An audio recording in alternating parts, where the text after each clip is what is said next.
Did you know that I have a video game analysis channel where I've been making my way through all of the GameCube games, and where me and my buddy Tom Oliver take turns doing podcasts and think pieces about whatever we have to say about video games? Well, you do now. Go subscribe to that. This video's over there too, but I'm posting it here for the views. Metroid Prime is one of my favorite video games, and I did not come to that conclusion quickly. In writing this retrospective review, I want to present both the viewpoint of someone who's frustrated with the game, as well as someone who's deeply in love with it, because I've been both of those persons at different times. Since the game's release in 2003, I've always maintained the opinion that Metroid Prime is among the finest audio-visual accomplishments in gaming history. It doesn't even matter that the graphics were cutting edge for the time. It remains one of the finest looking 3D games on the strength of its art design. Nothing else I can think of is at once so foreboding and atmospheric, yet colorful, detailed, and alive. That I have a complete mental picture of this game world after only 2 full playthroughs is a testament to its impeccable level and art design feeding into one another, creating the single most memorable 3D world in a game that isn't Dark Souls. Because the game allows an unusually free range of movement for a 3D adventure, especially from a first-person perspective, it's therefore capable of structuring its environments with a ton of diversity.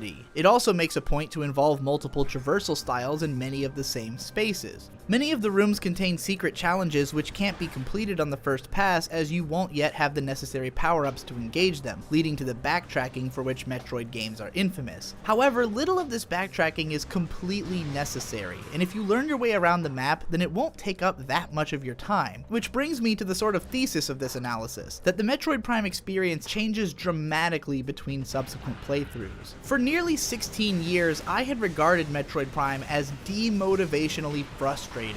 Most of my playthroughs were abandoned after losing on a lengthy stretch between save rooms.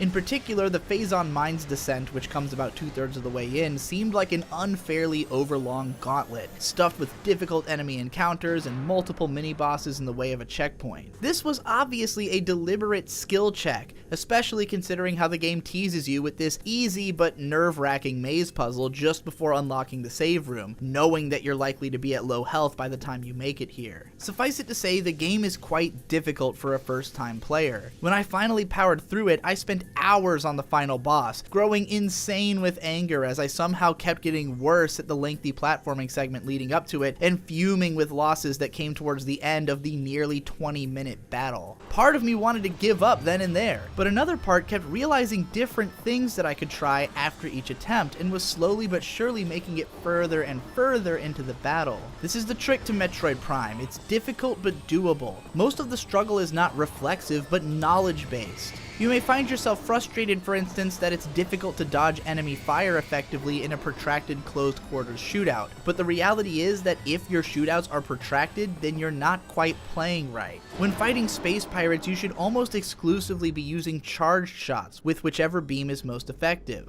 A charged ice beam will freeze most enemies to be easily broken with a single missile or another charge shot. Charged wave beams will stun enemies, and plasma beams will cause residual damage. Fighting the yellow pirates with regular power beams may seem the most difficult until you realize that they go down to a single super missile. But of course, on your first playthrough, you're more likely to bogart those missiles. Not only will you never be sure when you're gonna need them, but you probably won't know the locations of as many missile expansions lying along your path until you've spent some time poring over the world in search of secrets. When you're not sure how far away the next save room is, you might approach the game with trepidation, scanning enemies for hints on how to beat them, jumping slowly and observing your surroundings carefully, and probably desperately avoiding the lava in Magmore Caverns, which, by the end of the game, I often found it more convenient to just wade right through. You will probably also get both stuck and lost. While the game has an optional hint system turned on by default, which highlights the next room you need to get to, these only give you a general idea of where to go next, with no indication of how to actually get there. Not only will you rapidly open up tons of options for backtracking and poring over prior rooms to see if your new items will do something different there, but there will be multiple routes to many destinations, and other places that you can get about halfway into before hitting a dead end and having to go back for the next power-up. Wandering into somewhere like the sunken pirate frigate before you have the gravity suit, and then facing the game's most obnoxiously difficult platforming challenge in order to get back out, will make you feel angry and moronic. This is why it's easy to find the game infuriating, even though when I played it through a second time just a few days after my first completion, I not only did it in less than half of the time, but almost entirely without dying. That is the severity of difference which it makes to know what you're doing versus trying to figure things out. And when you're on the other side of that learning curve, it becomes apparent that this game can be both blisteringly fast and unbelievably fun to wrap around your little finger.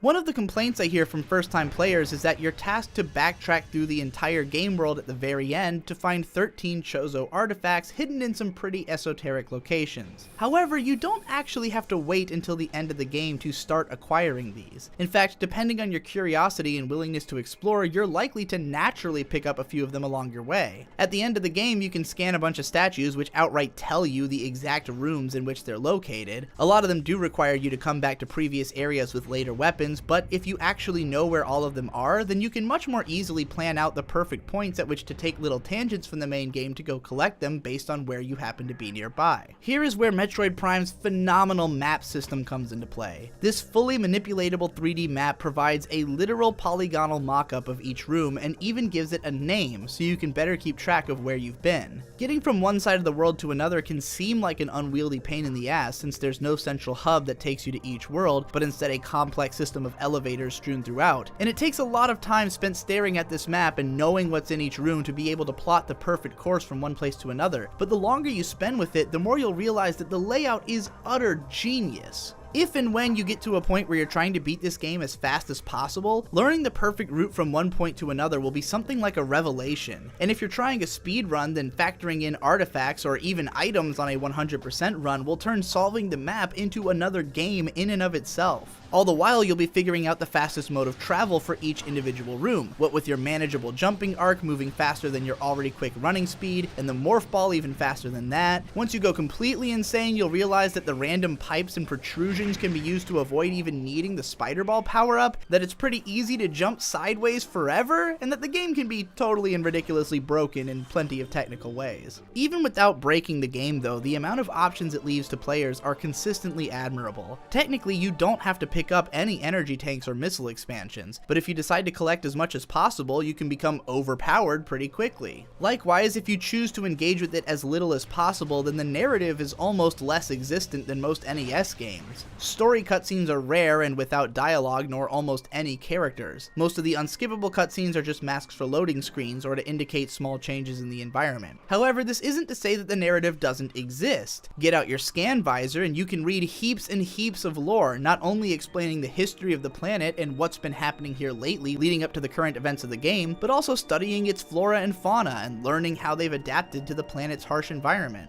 Textual narrative elements aside, there's also a mountain of subtext provided through environmental storytelling, which you can pick up on just by observing your surroundings. The perfect example of these things melding together is right there in the tutorial stage aboard the pirate frigate. In one of the first areas, you'll find the sprawled corpse of a massive creature in the middle of a wrecked room full of dead and half-dead space pirates. The fact that some are still alive indicates that whatever happened here happened shortly before your arrival, and scanning the nearby info panels, you'll learn that one of the two parasite queens had escaped, subtly foreshadowing your upcoming run-in with the second one. Nothing in this game is without explanation, and thus all of it seems well considered and believable, adding that much more to the feeling that this world is a living place which just so happens to be conveniently designed for fun traversal. That it can accomplish so much immersion as to have that word appear in almost every review of the game despite sporting some of the gamiest design choices in 3D adventure history is a testament to the importance of environmental storytelling and verisimilitude over literal realism in game design.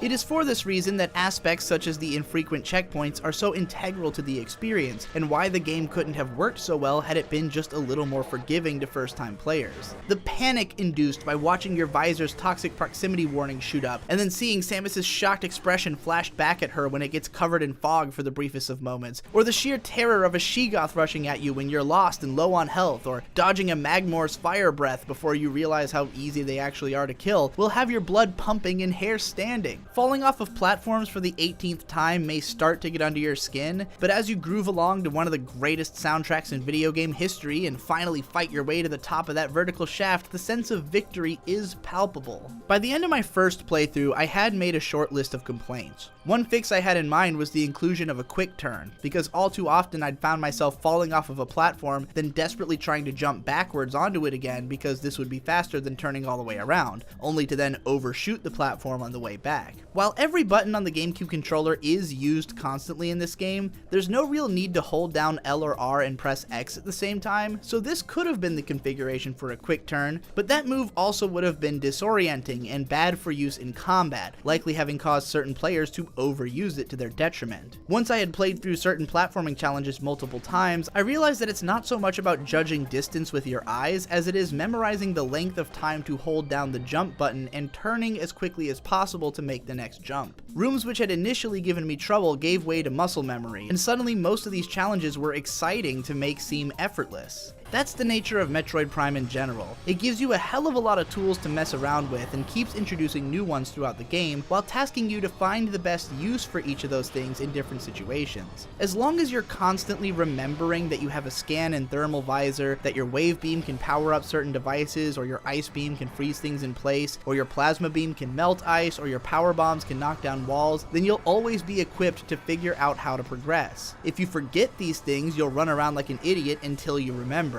and then hopefully you won't forget again. You're expected to experiment, to try out what each beam will do to your enemies, or what each visor will reveal about each room, or what can and can't be destroyed with the super missile. Then, with that knowledge in hand, you're expected to try and see if you can't do things even better the second way through. A part of me found it frustrating that, unlike in the 2D Metroid games, your map doesn't indicate if there's any secrets in a given room, and the only way to check your overall progress percentage is on the startup screen. After playing through more than once, however, I think it's for the best that this game doesn't really encourage you to try for 100% on your first run. With a final completion rate of 69%, I was strong enough to finish the game. And even though I collected several more energy tanks and many more missile expansions on my second run, almost not even dying and blasting through in 2 sittings, I still only had 72% at the end. Trying to scour this game down to its bones when I wasn't even sure how long it was supposed to be or how much extra power I needed to complete it seemed like a non-inviting prospect. But when I've gotten good enough that enemy encounters are no longer scary and I can power through the story in a single afternoon, the question for replays becomes one of what have I missed?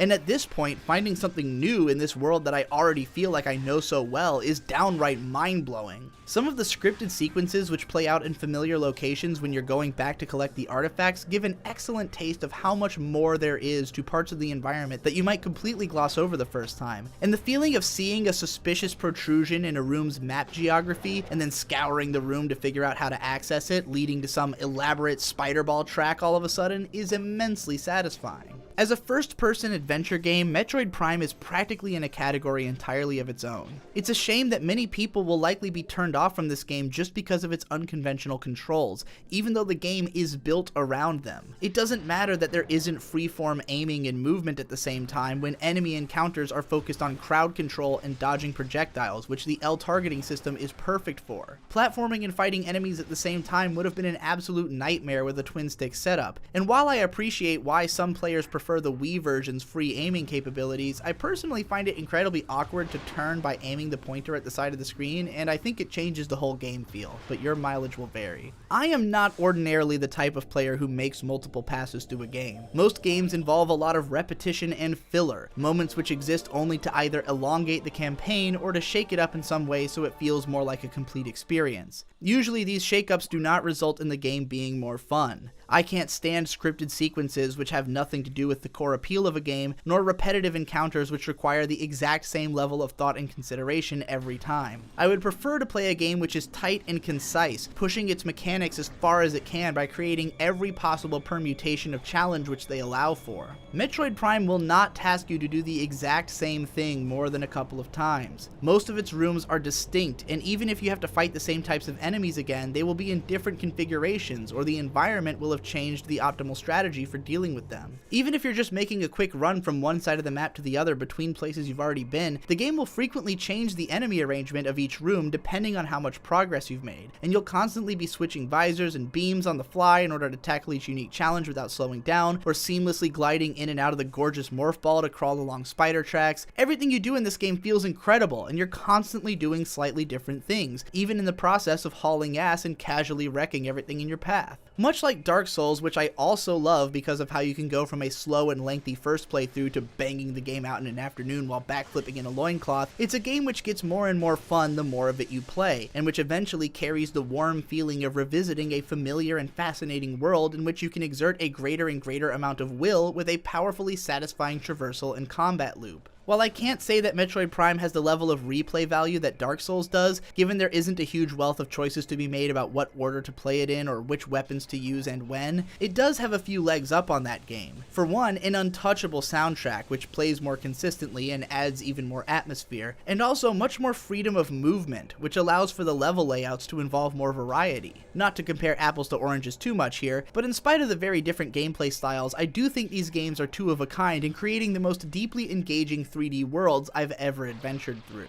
I give Metroid Prime 16 out of 16 GameCubes. Even though I gave up on the game at least 5 times over the course of 16 years, I constantly found myself picking it up again because it's just so goddamn satisfying. Of all the games I played as a teen, I could most easily remember every detail of which parts of this one's map I'd seen. Most easily hum the tunes from this game that I'd never even beaten. It helps that I'm a gigantic fan of the 2D Metroid games and longtime worshipper of Super Metroid, but I honestly think that Prime competes with it as my favorite in the franchise, just for how much is added by the third dimension. I hope to return this game many times more throughout my life, and that if you've ever given up on it out of frustration but still found the memory of it lingering in your mind, you'll give it another chance and try to push through. It's not nearly as long or as threatening as you might think. If you're worried that you're going to have to backtrack and pick up more energy tanks before you can beat the part you're stuck on, just go ahead and do it. When you go back, you'll realize it doesn't actually take more than a couple minutes to get from any one place on the map to another, thanks to all of the puzzles which remain solved or roadblocks which don't respawn in the path you've bore through the levels. And you're probably a lot farther into the game than you thought. My second playthrough only took about 6 hours, and even without glitches, I'm sure I could get it down to 3. I will definitely end up talking about Metroid Prime 2 in the future, but for now I only want to tell you that that game is very different. And if you're thinking about skipping straight to the second game because you've heard it's better, I would not recommend doing so. You are going to miss out on one of the greatest games ever made if you skip out on Metroid Prime. If you have any way of playing this game, and you do if you know how to emulate, then you should make a point of doing so. If you enjoyed this video, then please subscribe to the channel and share it around. We want to be able to make more lengthy analysis videos about games, but this channel is currently not successful enough to justify spending a lot of time on it. So if you want more, then please help us out in making it worth our while. Always remember to be the games you want to see. I am Games, signing out.